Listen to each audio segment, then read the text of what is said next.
understand what you're saying.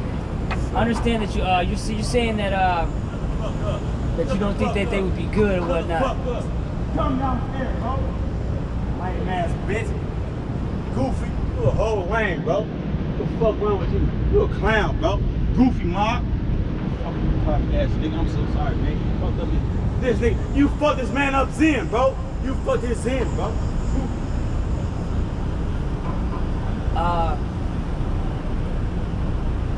All right.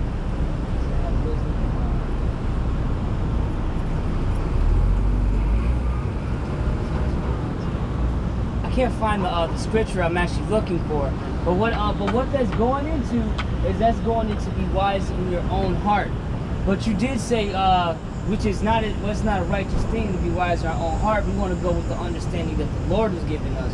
But what you did come at that humbly. You said, yeah, if from my understanding or from what you have, you know, that's what you see. But we want to strive on to what the Lord has got for us, you know. Because I mean, if you're riding with the Most High, you want to be with the Most High God. That's the way it goes, man. It's His way of the highway. I'm sure you understand that. Because you can't get into the kingdom without following the King's orders. His laws, correct? So do you think you have to keep the commandments? Do we have to keep the commandments? Well, first off, because everything goes with rules and regulations. So the commandments are like the same thing for us, like Christianity. Yep. You correct on this? Grab that.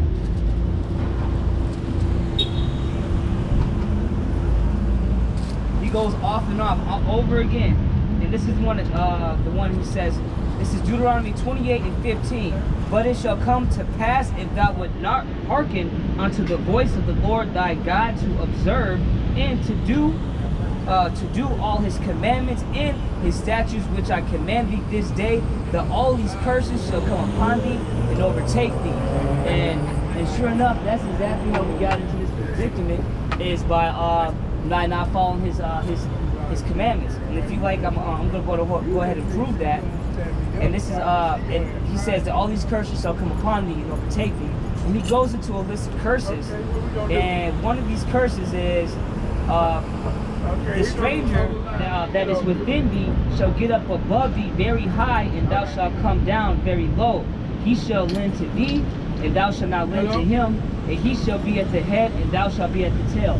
And when you see it where we're at, we are always getting lended too. You don't see the so-called African Americans, who I know to be the Israelites, owning the banks, owning these big skyscraper buildings. No, we're at the tail, just as he says. And moreover, all these curses shall come upon thee and pursue thee. 1 second. And overtake thee till thou be destroyed, because what? Thou hearkenest not unto the voice of the Lord thy God, to keep his commandments and his statutes which I command thee this day. And so that's exactly why they're on us. And actually the next thing is another hint to who you are. If you have these curses upon you or upon your people as a nation, it says here, and they shall be upon thee for a sign and for a wonder, and upon thy seed forever. So not only that, the Most High God put these curses upon us also for a sign and a wonder, to point out who his people are in that end of days, so you know, because he said a sign and wonder forever.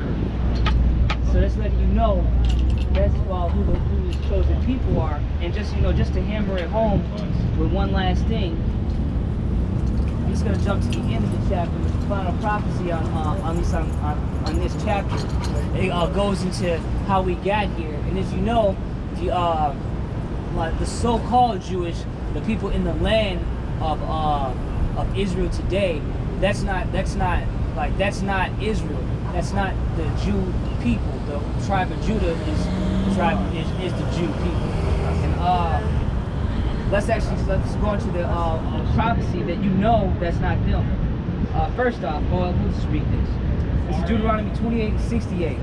And the Lord shall bring thee into Egypt again with ships, by the way I spake unto thee. Thou shalt see it no more again. There ye shall be sold unto your enemies, for bondmen and bondwomen, and no man shall buy you.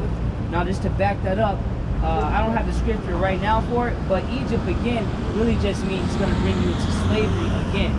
And not only that, it says with ships, and it says with ships, by the way I spake unto thee, meaning with ships again. Just going to hammer that down, that I'm bringing you into this bondage with ships. And if you look at his people, we came here through the ships. It's how they got us here into Egypt again, into slavery again. And not only us, but those other tribes, the so-called Native Americans, and the what do you call them? The Native Americans and the so-called Hispanics. These are those between the twos of them. They make up the 10 tribes of Israel, and they came here on ships as well, but not in the time that we came in. It's like they came in like much early, maybe like 1,600 years before anybody else came over here. You can find that in Ezra chapter 2, verse 40 or so, 43. I'll grab that right now since you don't want to use such a rush. So we got this thing in Israel, is we prove all things. We don't reach from our own understanding. But if you got somebody just talking, not coming out this word, then they teach you wrong. That's going according to your own understanding, not going according to the Most High's understanding. How we just talked about it a little bit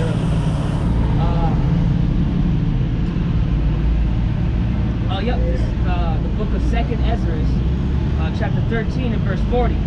Those are the 10 tribes which were carried away prisoners out of their own land in the time of Hosea, the king of Salmanazar, the king of Assyria, led away captive. So they went into captivity under Assyria, and he carried them over the waters, and they came to another land. They came to his land.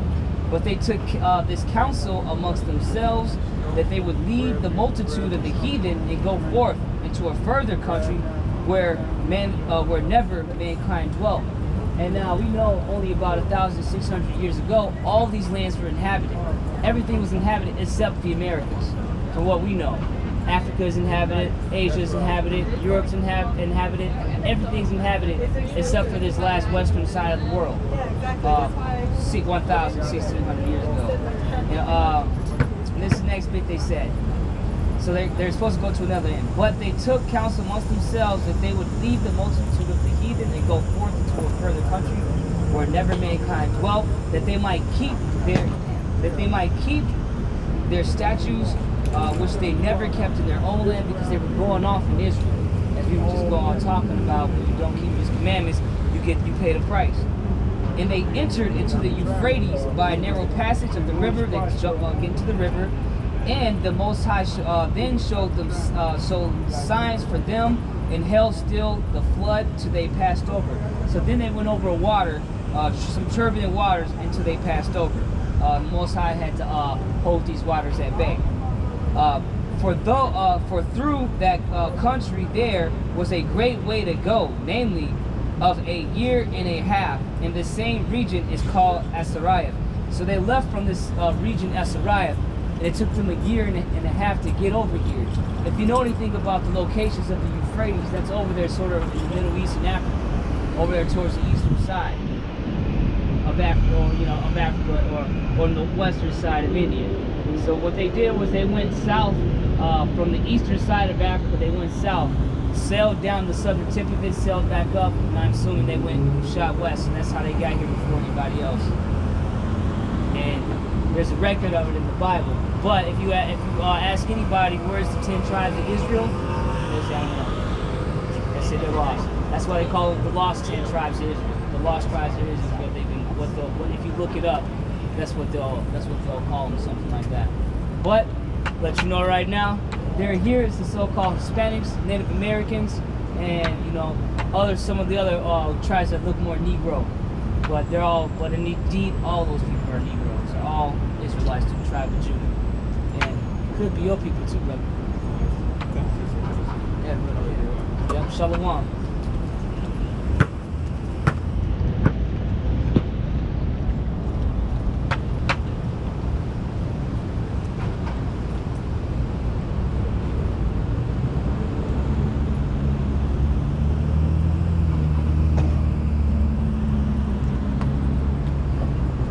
Let's get that, man. Be not wise in your own heart.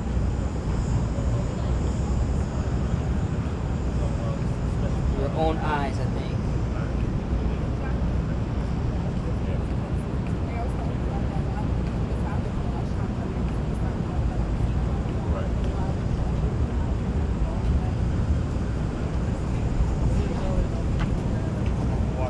So we're gonna prove all things up here.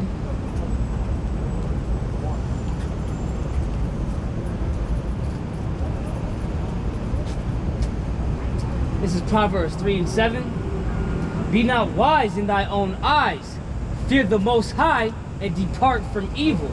And so that's one example right there. You gotta be not wise in your own eyes. Depart from that evil, which is the evil is whenever you being wise in your own eyes, or in which could be something you done thought of, or something one of these heathens done brought you into.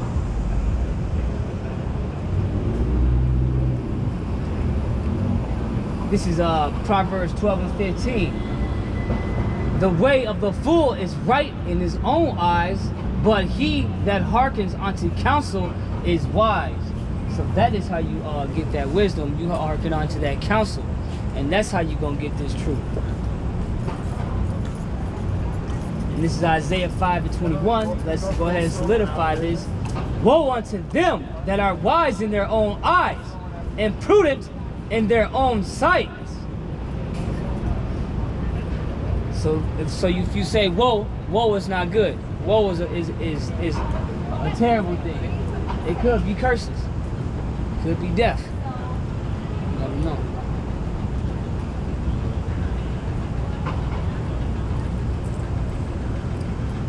Man.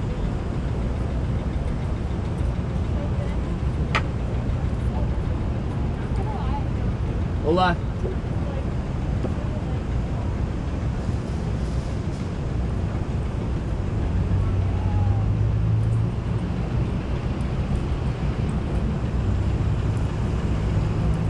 About dying up here.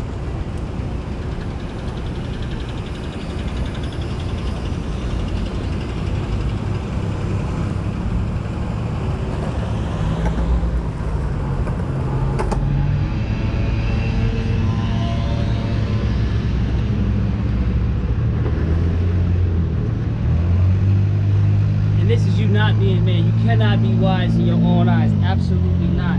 This is St. Luke. St. Luke chapter 4, 26. Let's go start at 25. And there went a great multitude with him, and he turned and said unto them, if any man come to me, and hate not his father and mother, and wife, and children, and brethren, and sisters, yea, in his own life also, ye cannot be my disciple. And whosoever does not bear his cross and come after me cannot be my disciple. So you cannot be wise in your own eyes and try to hang on to these false gods of wood and stone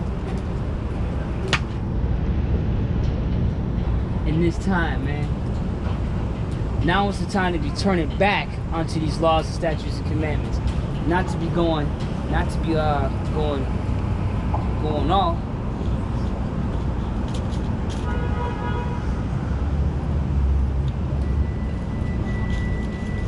Get into something, man. This is Ecclesiastes 33:1. There's I'm gonna start at from 32 to 24. He that believeth in the Most High taketh heed the commandments, and he that trusteth in him shall fear never the worst.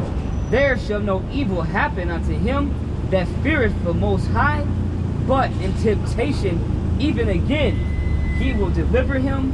A wise man hateth not the law, but he that is a hypocrite therein is a ship in a storm.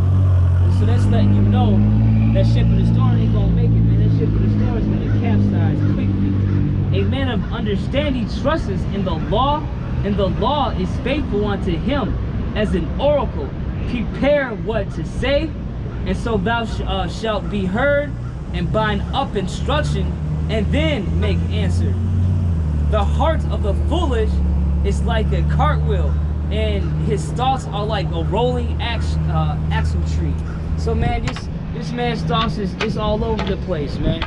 So no, you gotta be wise in what the Most High said, not wise in your own eyes. That's not gonna cut it in this day and age. No, that's just not gonna cut it.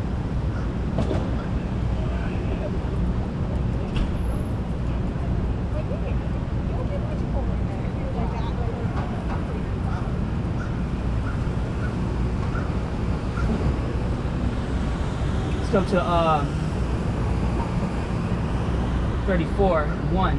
The hopes of a man void of understanding are vain and false, and dreams lift up fools. Whoso regards dreams is like him that catches at a shadow and followeth after the wind. So man, if you sitting there reaching for things that's not within your reach, man, I want to be the president. Or I want to be Yahweh Shai. Or I want to be Ezekiel. Just something that you shouldn't really be reaching for. You voided that understanding, man. You got to go for what's within your reach, within the laws of the Most High.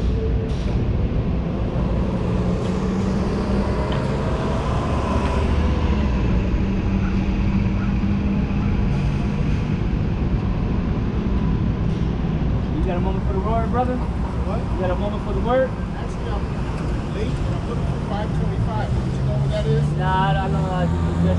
Sorry. Everybody got a moment for the word, man.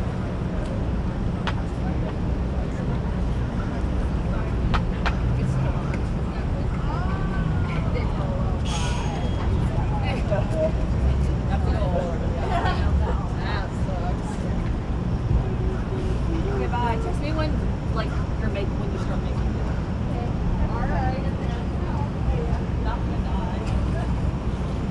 Let's just go to something I was looking at earlier.